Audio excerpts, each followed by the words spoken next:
deposed in this case in September. Yes. Since the date of your deposition, have you been provided any other records or information in this case? I have the records from the police. I'm not sure whether I got those before the depot or after the depot. I don't think there are any records generated after September. Okay, and I have medical records the state provided me, which look like the same records that we had in the office. They get scanned in. And dental records, I made a mistake during deposition. I believe we didn't have dental records yet, but it turned out that one of our investigators did have dental x-rays and dental records, and we had those in the office. And I had emailed. Well, the dental records are not going to change anything because Okay. you never had anything to compare them to. No, that's true. So let me ask you this. Since September, have you been provided by the state attorney or police, law enforcement, any records in this case? Nothing additional that I can recall, no, and I have everything printed out with me. I have Okay. copies of depositions and things like that. Well, when were you given that information? I have. Judge, if I could just shortcut it, if he has his deposition up there. On page 24 specifically, I asked you, Dr. Motte, if you had any recent medical records from Mr. Scandirito, and you told me no in that deposition. Yeah, that's correct. They were, I think, they were a couple of years old. So not from, let's say, 2018. They were, I believe, from around 2015. I'm looking at some right now. Give me a second. What's been dated?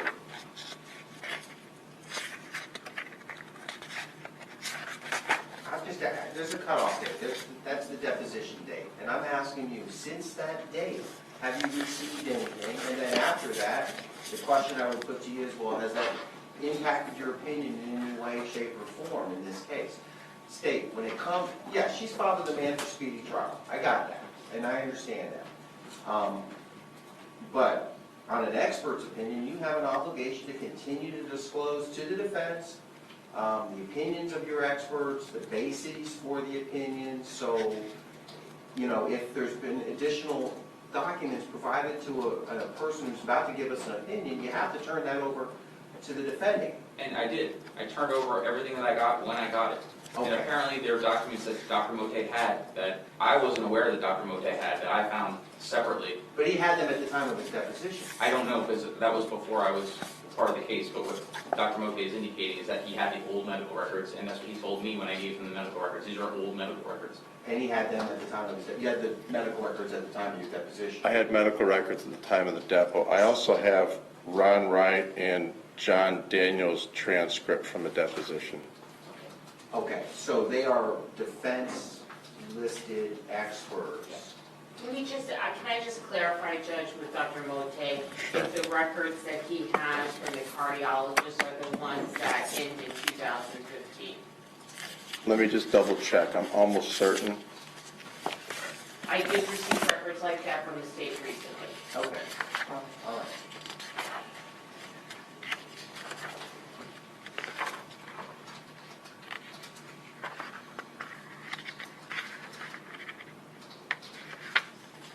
(2015, 2014), March 31st, 2015. Okay, so, all right. Now, the only other question I have is, based on your realizing that you had the medical records and reviewed them, does it change any aspect of the opinion you gave to Ms. Ramsey in the deposition in September of 2018? No. All right, thanks. We're going to proceed with our jury. Thank you.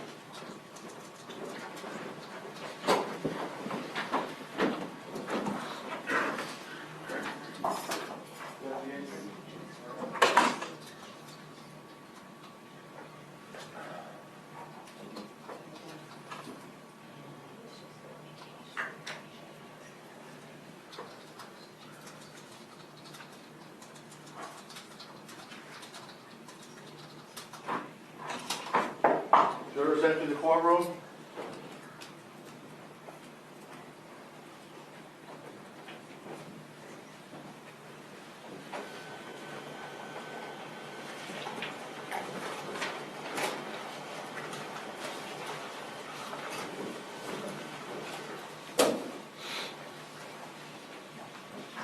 Welcome back, folks.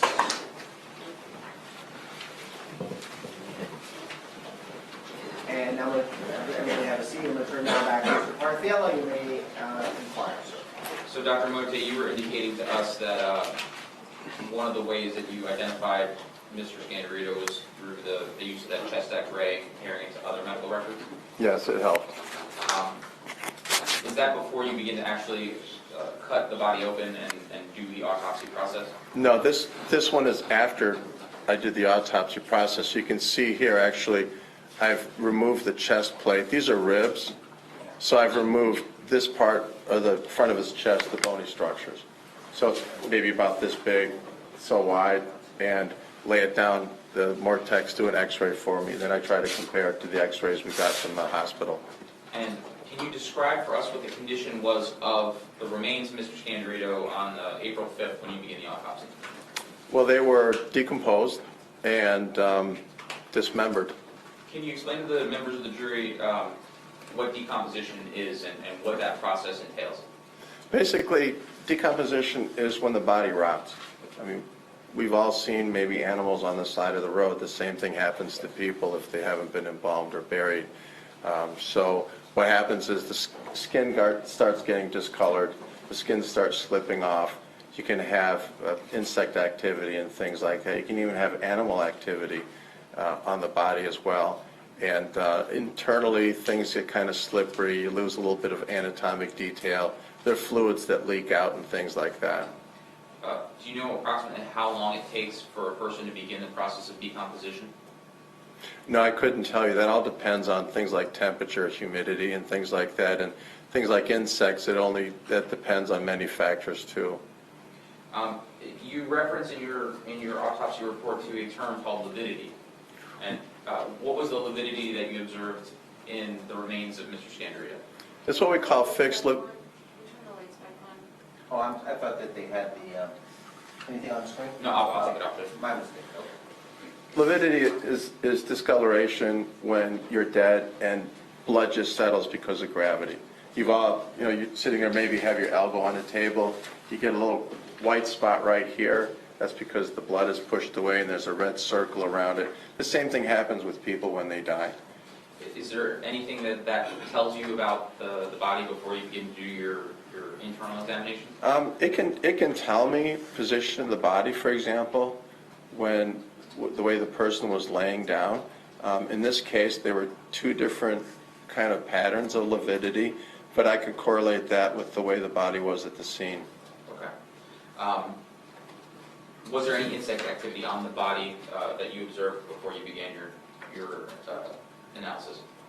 Yes, there was maggots, but I'm not an insect expert. That's for somebody else. Do you have to do anything to preserve or collect any of the insects, or is that done by somebody else? The police do that.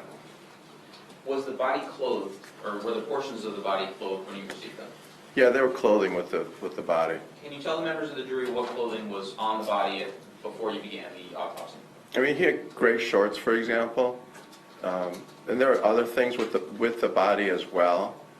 But you've got that photograph right there. May I publish 117 earlier on? All right. Tell the members of the jury what we can see in 117L. These are shorts. I don't know if you can appreciate it, but you can see right here where it's black-like in this area of these polyester pants are melted. The fibers have melted. Did you observe any burn marks on the body? No, I didn't see any burn marks on the body.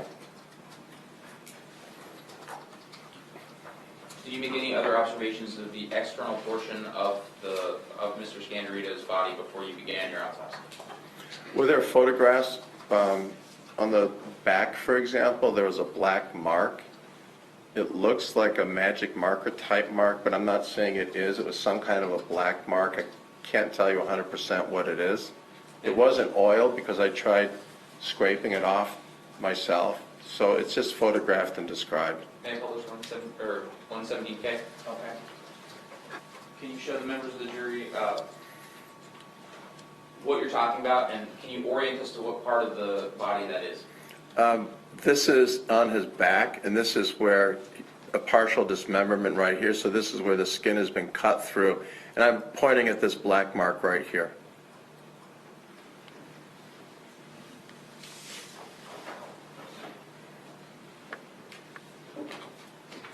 So tell us then about the initial autopsy procedure. What do you do after making those external locations? Then I dissect them. I take surgical instruments and I open them up. I look on the inside. I look for things like trauma. I look things like natural disease. I take samples for drug testing, and that's documented.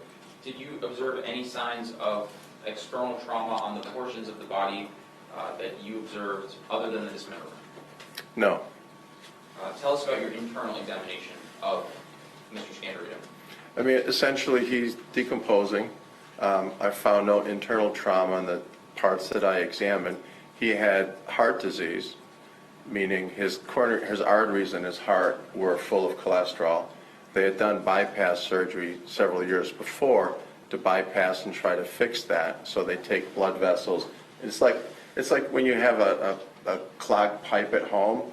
They'll take a pipe and bypass that area, and that's what they do. That's why they call it bypass surgery. They bypass the bad artery and connect it to a good spot so you can get blood flowing through the heart again. His heart was a little heavy, and it was a little bit enlarged. Okay. Is it fair to say that one of the major areas of the interior of the body that you examined was Mr. Scandirito's heart and cardiovascular system? Oh, yes. Now, I think you explained for us in a nutshell what a bypass surgery is. Why would an individual receive a bypass surgery?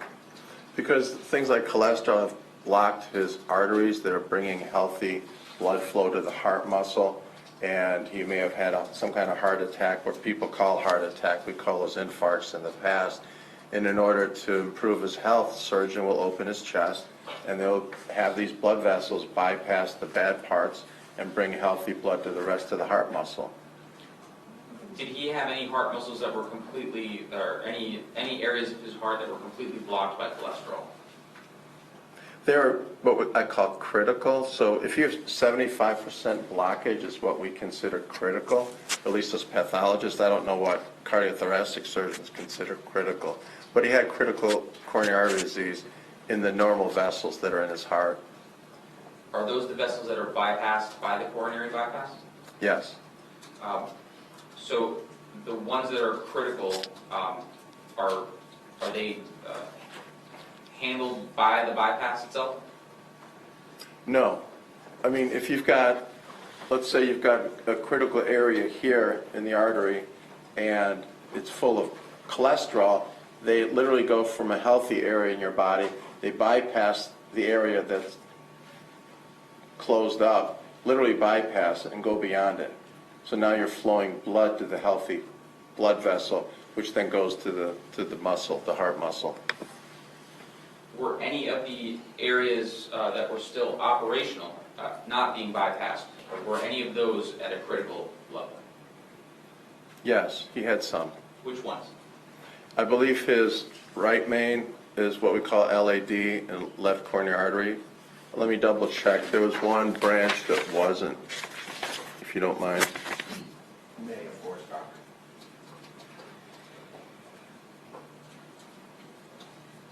Yeah, there's a fourth artery that only had 25% blockage. I call that left circumflex.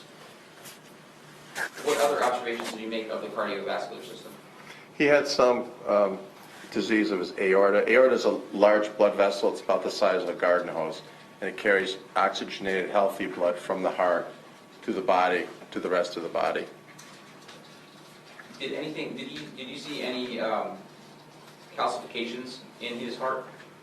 In the arteries themselves, yeah, for calcifications. Can you explain to the members of the jury what that means? When you've got cholesterol buildup and things like that, you can have like sandy, gritty deposits there as well. Did he have any scarring on his heart? I didn't see any scarring with the naked eye, no. Can you explain to the members of the jury how a heart is scarred and what the significance would be if you observed that? Well, again, I'm using everyday language. People talk about a heart attack. It's really called an infarct. So your heart muscle is not getting enough blood and oxygen, so the muscle actually dies off, and that's what most people think of where people talk about when they have a heart attack. If you survive that, you actually have scar tissue, just like when you cut your finger, you have a scar on your skin. You actually get a scar on your heart in the muscle itself. Sometimes you can actually see that with the naked eye. Other times you can see that with a microscope, but I didn't see that in this heart. Now, if you had a heart attack that was immediately fatal, would you expect to see scarring? You mean like an instant clot and the person goes down? No, because the person doesn't survive it. The scarring only comes when the heart is trying to heal itself, and that can take several weeks. Did you see any clots within the heart? Not within the heart, no, and not in the bypass either. Okay. Would that mean that it is impossible for him to have had a heart attack? No, he could still have one. Can you explain how that would happen to the members of the jury? I mean, he could still have an abnormal heart rhythm, which could be lethal, for example. I mean, his heart's not healthy. Correct. It's been treated. Just explain what that would mean, the abnormal heart rhythm, and how that would be. Oh, your heart, actually, there's an electrical signal that runs through your heart, which triggers the muscles to contract the heart. If you have abnormal signals, you can actually have lethal signals that will kill you. If an individual has a heart attack, are you able to test for that by way of blood or any type of samples like that? In a live person, yes, not in a dead person. And can you explain that to the members of the jury? Why would that be possible in a live person but not in a dead person? Well, in a live person, if you have one of these, quote, heart attacks, your heart muscle actually dies off, there are chemicals that are released from that dead heart muscle into the bloodstream. And in the hospital, they will do that, and they will test your blood to see if any of those chemicals that are released by the dead heart are floating around in your blood. The problem is, with a dead person, you can't do that. Everything is decomposing. And in this case, did you actually have samples of Mr. Scandirito's blood to test? No, because he was decomposing. What happens when the body decomposes, it loses a lot of fluid. So you lose even blood vessels, for example. You'll open them up and they'll be empty. So we try to go for blood because that's the best source, and the best I could do in this case was use decompositional fluids, so some fluids would collect in his chest, for example. Did that conclude your review of the cardiovascular system? Basically, yeah. I'm sorry, you said he had an enlarged heart? Yes, he did. Can you explain to the members of the jury how that happens and what that means? Most likely because of his high blood pressure. So when you have high blood pressure, your heart is a muscle. It's like going to the gym and you lift weights and your muscles get bigger. But if you have got high blood pressure, your heart's beating harder and harder, and the muscle actually gets bigger and bigger. Can all of these conditions be controlled by medication? Yes, I'm on those medications. Okay. What was the next main area of the body or the torso that you internally explored? I go through the abdomen as well and look at the general organs there. He had some disease on his kidneys as well, but he's a 74-year-old man, so I'm not surprised by those findings, especially with the heart circulation and the aorta problems that he had. And then I look up in the neck as well. I do a layer-by-layer neck dissection, looking for anything abnormal. And did you find anything abnormal in the neck? No. Did you review his respiratory system? Yeah, I looked at his lungs as well. What were your findings as to his review of his respiratory system? There was nothing there that I would be worried about in terms of death. The lungs were, though, dark and decomposing and collapsed, and there's no anatomic detail. But I'm sorry, go ahead. no, go ahead. I'm sorry. Explain what you mean when you say there's no anatomic detail. Well, because his body's decomposing, you lose some of the detail. One of the reasons I didn't take samples to look under the microscope, because you don't see anything. All the cells have basically melted. You don't see any detail under the microscope. So the heart, the lungs, and it's not unusual for them to be dark, decomposing. They collapse because there's no longer air on them. And I describe them as amorphous, so they have very little anatomic detail. Was there any indication that that cause contributed in any way to his death? No. You mentioned that you observed some disease of the kidney. Yeah, he had some kidney disease. That goes along with his high blood pressure and some of the hardening of the arteries in his aorta. Did you have any indication that that caused or contributed to his death? No. If Mr. Scandirito had presented to you for an autopsy, being taken from his home, and you had the full body, would you come to an opinion as to the cause and manner of his death at that point? You mean if I had him not decomposing? Correct. I mean, not dismembered. Correct. The police tell me there's nothing suspicious at the house. Correct. There's nothing suspicious with witnesses or anything like that. And I did an autopsy and there's no trauma in the brain, for example, no trauma in the neck, no trauma in the rest of the body. Drug testing comes back, he has some drugs in him, but nothing that would kill him. Then yeah, I would have certified him as natural death, blamed it on his heart disease. Was that your certification in this case? No, it wasn't. You said that there was a toxicology screen. Yes. Let's talk about the toxicology screen. Okay. Tell the members of the jury what type of toxicological examination is done of Mr. Scandirito. Essentially, our laboratory is called Access. It's an outside lab. We contract with them. And they're looking for drugs of abuse. So, for example, I take a pill for my thyroid gland. That's not a drug of abuse. They're not going to test for that unless I ask them to do it. But they're looking for things like alcohol, illegal drugs, painkillers, and things like that, things people would abuse. What sample were you able to provide to Access Labs to perform toxicological testing?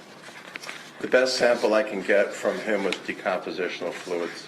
What is the best type of bodily fluid to provide for toxicological testing? Blood is the best one. Is urine also another bodily fluid that's used for toxicological testing? It's good for screening drugs. Okay. But blood is the primary source? Blood is the best. It's like the gold standard. The urine, for example, you can have drugs in your urine several days later. Let's say you're smoking marijuana on a Friday. You can still be positive several days later. Can you tell the members of the jury what the difference is between an active chemical in someone's system and a metabolite of a chemical? Well, an active drug is basically a drug that can influence you. There are chemicals, some of these drugs are broken down into other molecules or other chemicals that don't affect you, for example. So a metabolite is like a waste product? It can be a waste product. Some things, a metabolite can also be active, but a metabolite usually is a breakdown product of something else, Okay. of the main drug. Did you, so you said you did the screening for the decompositional fluid of Mr. Scandirito. The Tox Lab did, yeah. What, if anything, were the findings of the toxicological testing of the decompositional fluid of Mr. Scandirito? He had evidence of having smoked marijuana. He also had 2 painkillers, hydrocodone and oxycodone. Those are prescription medications. He also had a little bit of alcohol in his system. The amount of alcohol could have just been from the decomposing. So when we decompose our bodies, actually the bacteria in our bodies can actually produce alcohol, the same alcohol that we would drink. He has a little bit in his system as well. What was the quantity of alcohol that was found to be in the decompositional fluid of Mr. Scandirito? It was 0.073%. And could that amount of alcohol be solely as a result of decomposition? It could be, yeah, I've seen that before. I've seen higher in people that don't drink and just are decomposing. You said that there was some evidence that he had ingested marijuana. Yes. I think you said smoked marijuana. Is there anything specific about that that tells you whether or not he ate edible marijuana or smoked marijuana? No, there's no way for me to tell. All you know is that he has the THC in his system. That's correct. You spoke about the hydrocodone and the oxycodone. Yes. What were the levels of the hydrocodone and the oxycodone found in Mr. Scandirito's decompositional fluid? Hydrocodone was 21.3 nanograms per milliliter, and the oxycodone was 69.6 nanograms per milliliter. Now, are you able to make any opinion as to what the actual level would have been in Mr. Scandirito's system at the time of his death? You mean in his blood? Yes. No, there's no way of looking at that and saying that the levels would be such and such in his blood. What I can tell you is it's not a lot, so it doesn't concern me in terms of his cause of death. It's in his system. if instead of decompositional fluid, you saw these levels in blood from Mr. Scandirito, Okay? would that be within a therapeutic range for either of those substances? For the prescription drugs, yeah. I mean, there's no therapeutic range for marijuana. Yes. But for the two painkillers, I wouldn't be worried about it, no. But again, you can't really extrapolate that to decomposition. No, I wish I could. There's no reliable way of doing that. Did you see any active drugs other than the THC, the hydrocodone, oxycodone, and alcohol in Mr. Scandirito's decompositional fluid? No, Did you see any cocaine in his decompositional fluid? no, How about any metabolites or breakdown products of ingestion of cocaine? no.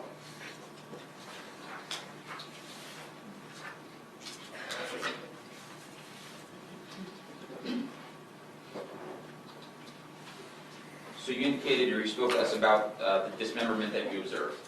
Yes, And did that observed dismemberment, was that one of the things that you took when you forming your opinion as to the cause, or as the cause of matter of Mr. Scandirito's death?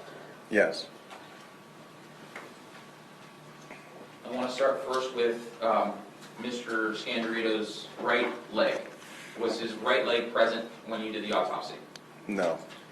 Tell the members of the jury what the observed dismemberment was that you saw. Basically, from mid-thigh down, his lower extremities are missing. May I publish 117C? Yes. Can you blow that up, or let me come down? Yes, you may sit down now.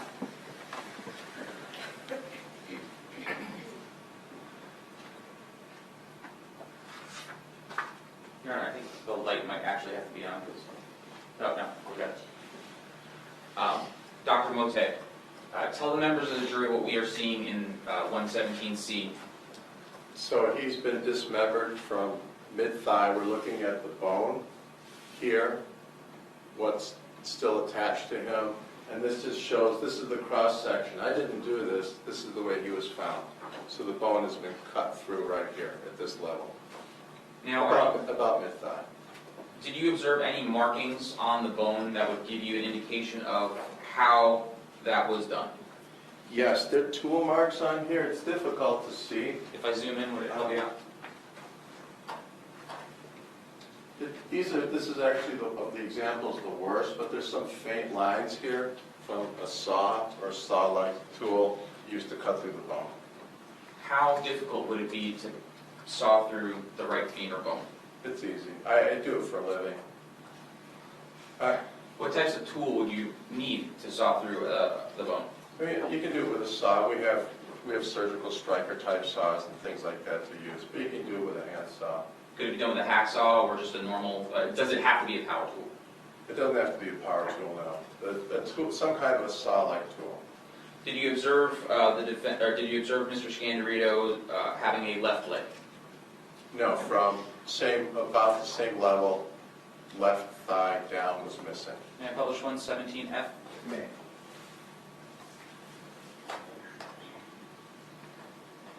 Can you tell the members of the jury what we're seeing in 117F? This is actually the bone up here on the left arm, not the thigh. And again, there's some faint tool marks you can see here, and then there's a little piece that sticks up. And it tells me that the saw mark was in this direction, and most of these saw marks were from the back to the front. Going from the back towards the front, you've got just a little piece right here, which is then broken off at the end instead of sawing all the way through. Showing you 117E. And that's what I'm trying to show right here. You can see some of these tool marks. It's a little bit jagged, but right here you get to the end. They don't cut all the way through. It's just the bone is snapped off right at the end. Were you able to see the tool marks on that as well? Not necessarily in that picture, but were you able to see it in person? Yes. Can you tell the members of the jury what we see in 117H? And there are two examples of tool marks here. Right here you can see some of these lines going across here. And then here on the side, it's almost like the saw maybe skipped an area, but it gives you a general idea of the diameter. It's maybe These are millimeters, maybe 2 millimeters in diameter, but you can see here where it's cut a little bit into the bone. And then showing you 117I, the photograph of the right humerus, are we able to see the sawing marks or the tool marks that you had indicated before? Yes. Can you show that to the members of the jury? Right here, you can see these lines coming across. And that's this arm bone up here. Okay, thank you, sir. You can step that way.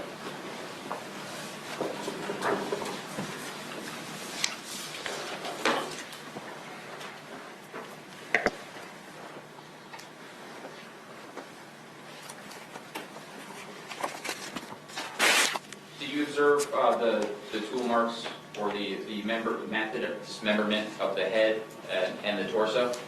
Yeah, so there were tool marks, again, saw-like marks in structures of the neck, and then through the middle here, through his backbone, but also on the skin. Some of the areas of the skin you can see where it's jagged, maybe as if somebody tried sawing through the skin, which is kind of hard to do, but also areas that look like they've been cut.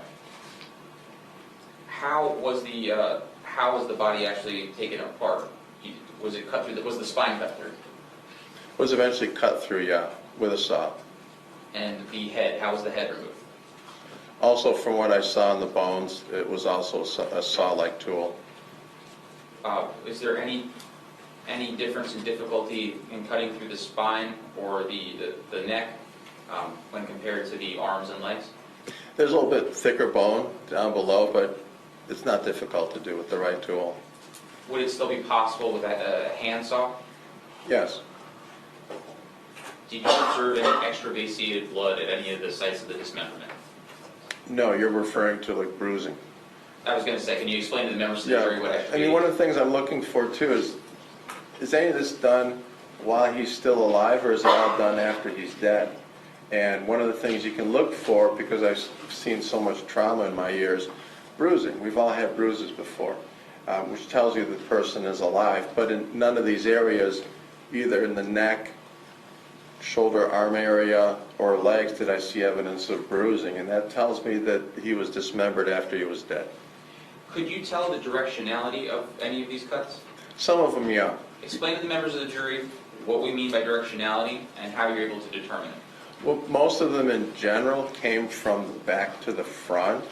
There's, for example, an area where you can see the saw went into the bone, and then the person stopped and it was repositioned, and then goes and pulls back and then cuts again. So you've actually got two thin layers. They're next to each other. So the saw went in, came back, and then went in again, but not at the same level. It left a little sliver of bone. So that, in that case, for example, it tells me that the saw is going from Mr. Scandirito Sr.'s back towards the front. So would Mr. Scandirito Sr. have been on his face down during this time? I can only tell you which way the saw is moving for most of them. Okay. Did you observe any hesitation marks when you were doing your analysis? Hesitation marks usually refer to a person who's committing suicide, slitting their wrist. You mean hesitation marks in terms of the person stopping and repositioning the saw? Correct. Yeah, I just gave an example of one of those. Is that like the photograph that we saw that gives you an idea of the diameter of the cutting instrument? Yeah, that tells me they're two different saw marks. They're not part of the same. Did you make any other observations about the dismemberment of Mr. Scandirito that you used to form your medical or your opinion as to the cause and manner of the death? No. So, given all of your investigation and given the autopsy as well as the other information provided to you, did you come to an opinion as to the cause and the manner of Skip Scandirito's death? I did. I waited till May 11. Okay. And why did you do that? At the autopsy, I spoke with the detective, and I asked him if he needed more time. There's also the possibility that we would find the rest of his body, and I wanted to examine those as well. And that also gives the detective more time to do their investigation. So I wrote pending on the death certificate, and then after we compared notes, sat down and came up with a cause and manner of death certification. Were you ever provided with any other body parts? No, So after the time passed, did you come to an opinion as to the cause and manner of death? yes, I did. And what is your opinion as to the cause and manner of death of Skip Scandirito? The cause of death is homicide by unspecified means, and the manner is homicide. What does homicide by unspecified means mean? Homicide by unspecified means, when you do this kind of work, you always do it within the context of the overall death investigation. So you never just look at the autopsy results, you look at everything. In a case like this, when you don't have a physical cause of death, or what we call an anatomic cause of death, something you can see with the naked eye, if you take those remains and put them in the context of the overall death investigation, for me at least, I have enough data points to put it in that homicide category. And that's actually an accepted cause of death.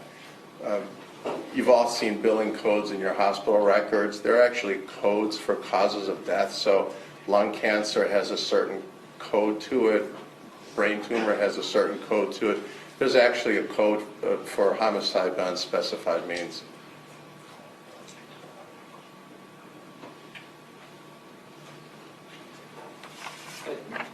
So that your ultimate decision was that based on everything you knew, this was homicide by unspecified means.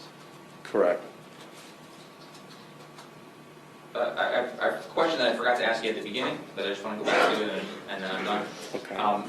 When a person dies, if a person is, say, normal body temperature, Right. how long would it take for a person at room temperature to become cold?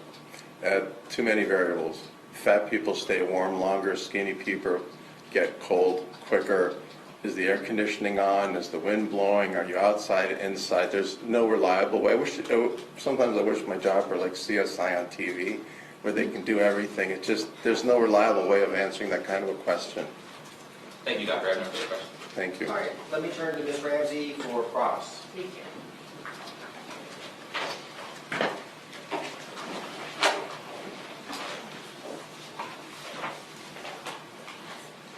Dr. Motte, the number one cause of death in the United States is what? I believe right now it's drug overdoses. You believe it's drug overdoses? I think it is. Do you keep up with what the CDC reports? Not recently, no. Okay. Where would you rank death by cardiac disease or cardiac arrest? Oh, pretty high. Pretty high. Yes. Okay. And when we talk about individuals who die of cardiac arrest, it is not just individuals who appear to be sickly. That's correct. And Cardiac arrest is not a cause of death technically, because basically it says the heart and the lungs have stopped working, and everybody who's dead, their heart and lung have stopped working. okay, but people have what we call a myocardial infarction, Yes. right? Yes. Where the heart just stops working. Correct. Okay, and sometimes when people have a myocardial infarction that results in death, it happens very, very quickly. Correct. There have been numerous cases of individuals who have been very healthy and very physically active and who don't have a history of heart disease, who suddenly have myocardial infarctions and die. Correct. And those we get as medical examiners. Right. Yeah. Okay, and when someone goes into the hospital, you spoke about this a little bit on direct, and they have a cardiac event or a myocardial infarction that they survive, there are ways to determine whether or not that individual had a cardiac event. Correct. Okay, there is something that's released into the blood that's called tropamine. Correct. Okay, and so you can test for that in the hospital if somebody survives, Correct. and that will tell you whether or not they've had a cardiac event. Correct. You spoke about this on direct examination, that if someone has a cardiac event and survives, that the healing process results in scarring. Yes, in the muscle. Okay, but if someone has a sudden myocardial infarction and dies as a result of that, there is not going to be scar tissue, Correct. and there is not going to be the possibility of testing for tropamine. Correct. Okay, so you're left with looking at the circumstances of the death. That's correct. Okay. So the fact that you don't see scarring on Mr. Scandirito's heart in this autopsy does not mean that he did not die of a myocardial infarction. Repeat that again. The fact that you do not see scarring during your examination of the heart in this autopsy does not eliminate myocardial infarction or heart attack as a cause of death. In my opinion, no. In my opinion, within the context of the overall case, he died with his heart disease and not of his heart disease. I understand that, sir, okay, but I'd like to stick with the medical facts, Okay? okay? And the medical facts as a medical doctor, the absence of scarring on the heart, as you discussed with Mr. Cardifiello, does not eliminate myocardial infarction or heart attack as a cause of death in this case. That's correct. Okay? Heart attack or myocardial infarction, someone who has had prior treatment, as Mr. Scandirito did, can be worsened by certain factors. Yes, Those factors include high blood pressure, correct, they include obesity, correct, they include smoking, correct, okay? They include diet, yes, they include alcohol consumption, yes, good, okay? And when we talk about smoking, we're not simply talking about cigarette smoking, we're talking about any type of heat inhaled chemical, you could, yeah. okay? For instance, smoking marijuana or vaping marijuana also has an impact. I'm not sure on that, on marijuana, You're not sure, no. okay? Alcohol consumption definitely does, Alcohol consumption can affect the heart, yes. okay? And drug consumption in general, including narcotics, can affect you. Cocaine would be the better choice. He doesn't have cocaine in the system, but cocaine causes blood vessels to get small as if they were filled with cholesterol, and that can cause these infarcts that we talked about. Well, I'm sure that you're familiar, in recent years, there's been some deaths, Michael Jackson, Tom Petty, Right, precipitated by the use of narcotics yes. that resulted in heart attacks, Well, they overdosed. which stopped their heart. It stopped their heart, right, because those narcotics, they affect the breathing centers of your brain, and they affect your ability to breathe, and you basically just pass out, go to sleep, and don't wake up, and your heart stops. Okay. Hydrocodone, oxycodone, and alcohol are all depressants for that purpose. That's correct. Okay. In this case, when you did the toxicology testing of Mr. Scandirito, you determined that he had both OxyContin and hydrocodone in his system. Yes, He also had alcohol in his system, yes, okay, and he had marijuana. yes. All right. Now, when you talked with the state attorney a few minutes ago about the level of those narcotics in his system, Mr. Cardifiello asked you about whether or not those would be therapeutic levels of hydrocodone and OxyContin if they were in the blood. If they were in the blood, yes. Okay. But there is no way to determine the actual level of those narcotics in terms of the decomp fluid. No, there's no way I can tell you what the levels were in his blood. Okay. Now, as part of your investigation of this case, you obtained some medical records for Mr. Scandirito. Yes. Okay, and in those medical records, do you have any recent medical records that indicate that Mr. Scandirito had a prescription for hydrocodone? Not that I recall, no. My records, the latest were 2015, 2015, March. Okay. And no records that indicated that he had a prescription for oxycodone? No, not that I remember. Okay, and the records that you have are for a cardiologist, right? Yes, And the most recent visit that you have for him with a cardiologist is from 2015. correct. Okay.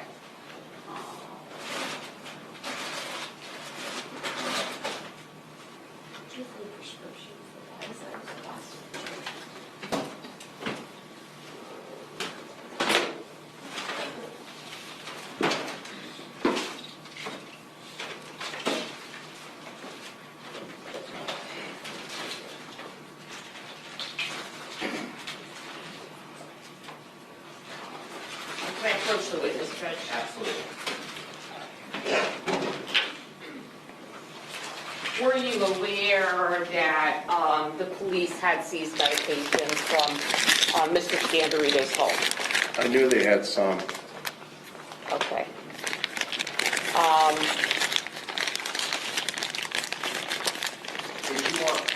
Could you get a pair of scissors from every roster to I can read grant these. the witness so they permit closer inspection of that exhibit? It's kind of hard to. And I can read here, plastic. Yeah. Either way. Scissors right here. Okay. And this ball's right there for you now. Okay, I think it's, actually, I think it's the one that you have, okay.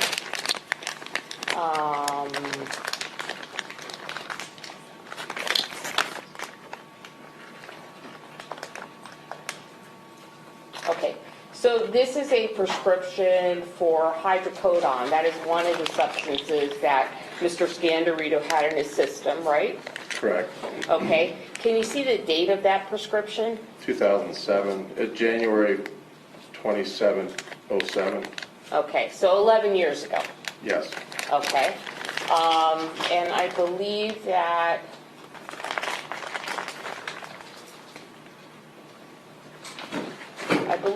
this is, would this be the oxycodone?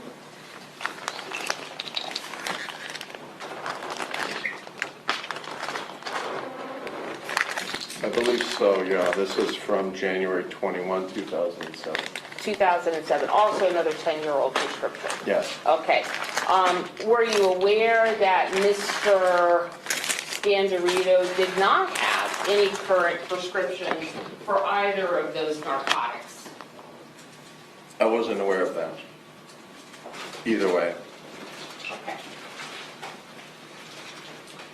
So no current prescriptions for narcotics in his system, and hasn't seen a cardiologist in, as far as we know, at least 3 years. That's correct.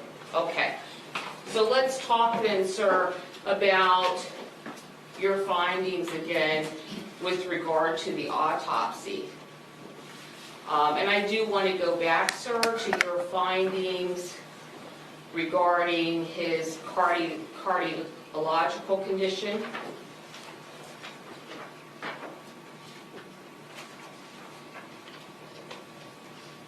And you have a copy of your autopsy, right? Yes, I do.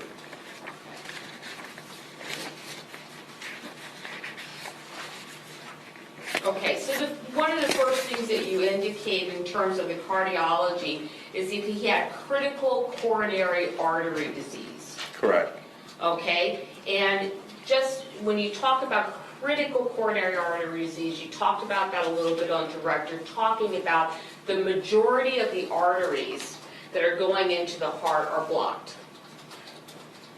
Not the majority. You look for you've got, it's like a pipe that's leading water. Mhm. You look for the area that's the most clotted up. That doesn't mean the entire thing is plugged, but the worst area, and it's as if the entire thing were plugged up, but the worst area is 75%, which is critical. Right, which means that there's very little space for things to be going in and out of the heart. There's little space for blood to flow through that blood vessel, yes. Okay, and as a result of that, how does that affect an individual? Well, a person can live with it, but they're also at higher risk for having one of these infarcts or heart attacks because they could possibly not be getting enough oxygen to the heart muscle. Okay, and if not getting enough heart oxygen to the heart muscle, that is further decreased by the use of depressants like the hydrocodone, the OxyContin, and the alcohol. Theoretically, it could, depending on how much you're taking. Okay, but we don't know how much he's taking in No, this I case. don't. Okay, we don't even know that he has a current prescription for it, so it may be illegally obtained narcotics. It could be. I can only tell you it's in his system. I can't tell you where he got it from. Right. Okay, in addition to having that type of critical disease, he also had, I believe he talked about, and he had an oversized heart. It was on the left side though, right? Right, the left side is the part of the heart that's pumping against high blood pressure, which he has a history of. Okay, And that inflammation or enlargement of the left side of the heart is one of the things that leads to electrical malfunctions in the heart. Correct. You can have an abnormal lethal electrical signal because of that. Okay. All right. And so those are all things that would make Mr. Scandirito susceptible to a myocardial infarction. Yeah, he's at higher risk for sudden death. Okay. And one of the things that you said to us during your direct examination is that if you had received Mr. Scandirito's body intact, Right. okay, in looking at his body and looking at the scant medical records that you do have, you would have concluded that he died of heart disease. Right, a natural death. Okay. And there is nothing medically in this autopsy that allows you to rule out the fact that he could have died of a myocardial infarction. Just looking at the parts that I had available and ignoring everything else that I know about the case, then yes, to answer your question. Okay. And one of the things that was missing in this autopsy as well is that you were not able to examine the head, The head and the upper neck portion. okay, which would be a critical issue for determining whether or not Mr. Scandirito had a stroke. That could be too. Okay, we already know that Mr. Scandirito has a disease of the arteries, Correct. and if he suffered that same disease in the head area, it could have led to stroke. Stroke, so instead of not getting enough oxygen to the heart muscle, a stroke, same issue, you're not getting enough oxygen to brain tissue. So you have, your brain dies off. Or the part of your brain that's supposed to be getting blood will die off. And that's what we call a stroke. Okay, and so you are not able, based upon your actual medical examination of this body, to determine whether or not he could have died of a stroke. That's correct. All right. Your opinion in this case that when we talk about manner of death and cause of death, you actually do not have a physical anatomical cause of death for Mr. Scandirito. That's correct. And that's a cause of death that I can see with the naked eye. I don't have one. Okay. And with the naked eye, we mean medically, scientifically, you don't have a cause of death for Mr. Scandirito. Actually, I do. It's the homicide by unspecified means, which is, for statistical purposes, it's an acceptable cause of death, but I don't have one I can see with the naked eye, if that answers your question. Okay. But you do know that the dismemberment occurred after death, Yes, and that there is no physical injury pre-mortem, before death, that you can observe on the body. that's correct. Okay. Now, your reasons for finding that this is a homicide by unspecified means are based upon the fact that Mr. Scandirito's body is dismembered. Among other things, yes. Okay. Well, among other things means things that the police have told you. Yes, and Ralph Saccone, our investigator, who helped exhume the body, dig up the body in the golf course, all that other information. I have to take that into consideration. Well, Mr. Saccone's role was simply to help excavate the body so that you could determine that it was dismembered. His job as an investigator is also to investigate. Okay. And so you received information from the police about other things that they learned during the case? That's correct. Okay. Among the things that you were told was that Mr. Scandirito had attempted to flee. Correct. You were told that Mr. Scandirito had attempted to pass fraudulent checks off of his father's account Yes, after he died. that's correct. Okay. You were told things that had occurred after Mr. Scandirito Sr.'s death. That's correct. Okay. But you weren't given a lot of information about things that happened before Mr. Scandirito's death. That's correct. Okay? For instance, you never spoke to Mr. Scandirito Jr. No, You don't know what his relationship with his father was. no, Okay? You haven't spoken to family members of Mr. Scandirito. no, You haven't spoke to friends of Mr. Scandirito. no, You don't know, based upon either anyone close to these two people, how they interacted with each other. No, You have never received any information that there was animosity between the two men, no, okay? You don't personally know what Mr. Scandirito's financial situation was, not personally, no. The information I have is from the police.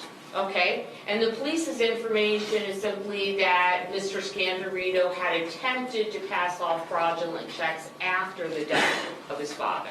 That's correct. Okay. So much of your opinion is based on the fact then that this individual was dismembered. That's part of the information. Okay. All right, well, I mean, we spoke about this back in August of 2018. You gave a deposition, Yes. right? And you told me at that time, did you not, that that was a big factor Yes. in why you believed that this was a homicide? Again, when I do this type of work, when you work as a medical examiner, you always look at the overall case. You look at the totality of the case. You don't just focus on one thing. For example, if I put a gun to my head and pull the trigger, that's a suicide. You'll have a contact gunshot wound to the head. If somebody else puts a gun to my head and pulls the trigger, same autopsy findings, gunshot wound of head, contact gunshot wound. One's a homicide, one's a suicide. Well, how do you figure it out? And that's where the rest of the investigation comes in. And I have to rely on those kind of things because I have to, it's my duty to the state of Florida, issue a death certificate. Right, I understand that. But at the time that we spoke back in August, sir, you told me that you were not aware of any cases that were not homicides where someone had been dismembered. Personally, that's correct. Okay. And so, did the state share with you the legal paperwork and motions that were filed in anticipation of the prior hearing that you testified with? The one where where we were in court together? Yes. Yes.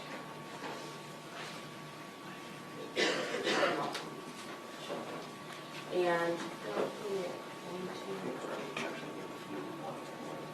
okay, so I'm going to mark these as defense 1. I think you already have one. You would be, you have 3A through E and 1A through K. Oh, then maybe two. Okay, 2A through G. Okay, and just for ID, Judge. Right. Okay. So I just want to talk to you a little bit about this, Dr. Motte. Yes. Okay.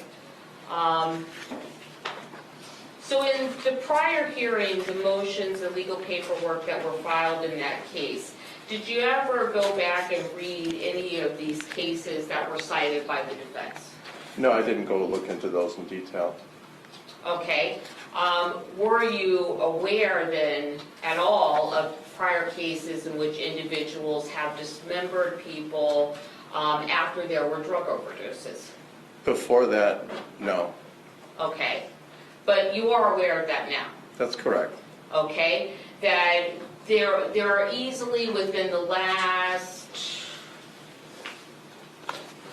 3 years, more than 8 cases involving individuals who were convicted of dismembering individuals after those individuals had overdosed on drugs. I'm aware of it now. Okay? And, I mean, as a medical examiner, you yourself have had many cases in which people have overdosed on drugs, Yes. right? And if somebody is present during the overdose of an individual or provides drugs to someone who is overdosed, there could be criminal liability for that. There could be, yes. Okay? And so that's the reason why somebody might be afraid to report a drug overdose to the police. Yes. Okay? So at this point in time, sir, we can agree that there are situations other than homicide in which dismemberment occurs. Correct. Okay. I've had cases where people have panicked and just dumped a body but not dismembered. Okay, you personally. Oh, yeah. right? But we can agree that there are other instances in which people actually have dismembered people to get rid of the body because they're so afraid of reporting a drug overdose that occurs in their presence. Yes. Okay.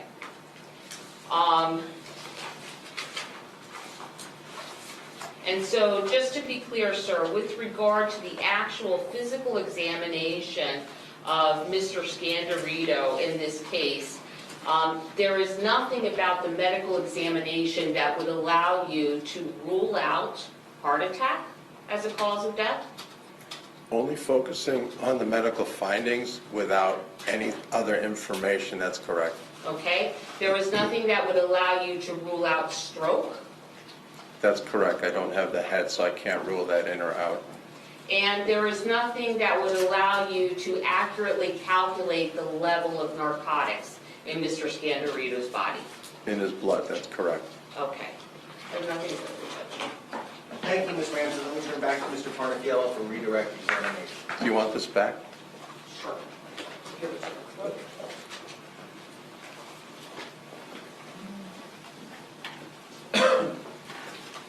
Dr. Motte, Ms. Ramsey showed you the pill bottles that Mr. Scandirito had for his hydrocodone and oxycodone prescriptions. Yes. What year were they from? 2007, January 2007. Were there still pills in those bottles? Yeah, some of them were making noises. There were several pill bottles. They were rattling. I didn't specifically look to see which ones were full and which were not. Now, you indicated that there was no pre-mortem injury to the portions of the torso that were uncovered by your medical investigator? No trauma in the parts that I examined. That's correct. Okay. No trauma from when he was alive. Okay. And can you just look at the torso to determine what the cause and manner of death is? Just by itself, no. Are you able to, in any case, just look for an anatomical cause and manner of death and rely on that to base your entire opinion? No. What do you have to look at to determine what happened in any given case? You look at the overall picture. It's like when you go to the doctor, they get a history and physical. They want to know your history, your family history, any diseases you've had, your immunization. So you gather as much information as you can to formulate your opinions. So when Ms. Ramsey asked you if you're able to determine whether or not a stroke was the cause of death, why can't you do that? I don't have the head. I'd have to be able to examine his brain and look for evidence of a stroke. And you were aware that the torso itself was concealed? Yes, it was buried in the golf course. And was the burying of the torso and the identity of the person that buried the torso one of the factors that factored in your ultimate decision? It's just one of the many pieces of the jigsaw puzzle I have to work with. Would the hiding of the evidence be something that you would consider when you're rendering your opinion? It does, yes. Ms. Ramsey asked you about individuals who overdose.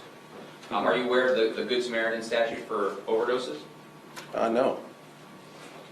Now, you were asked a lot of questions about whether or not this death could have been consistent with a heart attack. Yes. Can you tell the members of the jury what type of circumstances, based on the evidence you have, or what violent deaths this could be consistent with?